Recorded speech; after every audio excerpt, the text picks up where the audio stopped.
Maju-majulah maju polantas terhebatku, tempatkan dirimu selalu yang terdepan, agar mereka tahu kau ada untuknya.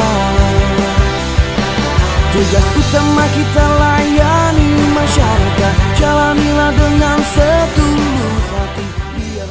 Assalamualaikum rekan Polres Aceh Utara.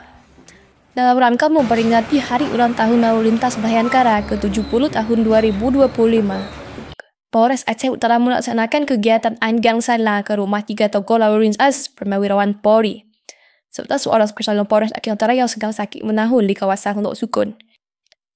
Kegiatan yang digelar pada Rabu 17 September dipimpin langsung Kapolres Aceh Utara ABP Tri Aprianto, didampingi Kasatlantas AKP N Jamil bersama sejumlah personel Satlantas. Dalam kesempatan ini, Kapolres beserta rombongan menyerahkan tali asih dan bintisan sebagai wujud penghargaan atas dedikasi para purnawirawan, sekaligus bentuk kepedulian kepada personel yang sedang berjuang melawan sakit. Suasana penuh kehormatan dan kekeluargaan terasa dalam rangkaian kegiatan. Sementara pihak keluarga yang dikunjungi menyampaikan rasa terima kasih atas perhatian dan kepedulian dari Polres Aceh Utara.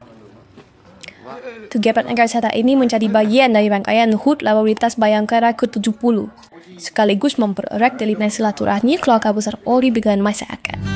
Maju-majulah polantas terhebatku, tempatkan dirimu selalu yang terdepan, agar mereka tahu kau ada untuknya. Tugas utama kita layani masyarakat,